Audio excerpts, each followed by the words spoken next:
രുചിയോടെ ഒരു വടയും ചായയും 11 മണിക്കോ 4 മണിക്കോ ഉള്ള ഇടവേളകളിൽ ഇങ്ങനെ കഴിക്കണമെന്ന് ആഗ്രഹിക്കാത്തവരില്ല.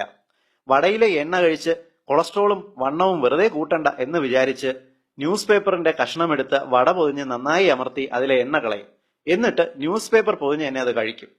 വഴിയോരത്തെ കടകളിൽ വളരെ സാധാരണയായി കാണുന്ന ഒരു കാഴ്ചയാണിത്. എന്നാൽ അറിയുക, നിങ്ങൾക്ക് കരൾ രോഗവും വൃക്കരോഗവും സൃഷ്ടിക്കാൻ കഴിവുള്ള അപകടകാരിയായ ലെഡ് എന്ന ലോഹം ഉയർന്ന അളവിൽ ന്യൂസ് പേപ്പറിലെ അച്ചടി മഷിയിൽ അടങ്ങിയിട്ടുണ്ട്.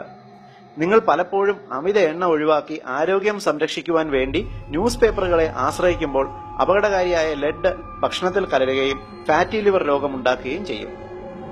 സാധാരണ 100 മുതൽ 200 മൈക്രോഗ്രാം ലെഡ് അന്തരീക്ഷത്തിൽ നിന്നും, പുകയിൽ നിന്നും, വീടുകളിലെ പെയിന്റിൽ നിന്നും, പെട്രോളിയം ഉൽപ്പന്നങ്ങളിൽ നിന്നും നമ്മുടെ ശരീരത്തിൽ എത്തുന്നുണ്ട്.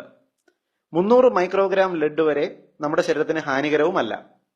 എന്നാൽ ന്യൂസ് പേപ്പറിലെ അച്ചടി മഷിയിൽ 4000 മൈക്രോഗ്രാം വരെ ലെഡ് അടങ്ങിയിട്ടുള്ളതായി ന്യൂജേഴ്സി മെഡിക്കൽ കോളേജിലെ കമ്മ്യൂണിറ്റി മെഡിസിൻ വിഭാഗം പ്രൊഫസർ ഡോക്ടർ ജോസ് ലോ കണ്ടെത്തിയിട്ടുണ്ട്. ഉയർന്ന അളവിൽ ലെഡ് ഭക്ഷണത്തിൽ കലരുന്നത് ഫാറ്റി ലിവർ പോലുള്ള കരൾ രോഗങ്ങൾക്കും വൃക്ക രോഗങ്ങൾക്കും വഴിവെക്കും. പലഹാരങ്ങൾ ന്യൂസ് പേപ്പറിൽ അമർത്തുന്നത് മാത്രമല്ല, എണ്ണപ്പലഹാരങ്ങളും മറ്റ് ഭക്ഷണങ്ങളും ന്യൂസ് പേപ്പറിൽ പൊതിഞ്ഞു വാങ്ങി വരുന്നതും ഭക്ഷണത്തിൽ ലെഡിന്റെ അംശം കൂടുന്നതിന് കാരണമാകുന്നുണ്ട്. അതിനാൽ ഏവരും ന്യൂസ് പേപ്പറിന് പകരം നിറമില്ലാത്ത ബ്ലോട്ടിംഗ് പേപ്പറോ ടിഷ്യൂ പേപ്പറോ ഉപയോഗിക്കുക.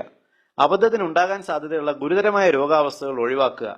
ഏവർക്കും ഉപകാരപ്രദമായ ഹെൽത്ത് ഇൻഫർമേഷൻ നിങ്ങൾക്കായി അവതരിപ്പിച്ചത് ethnihealthcode.com.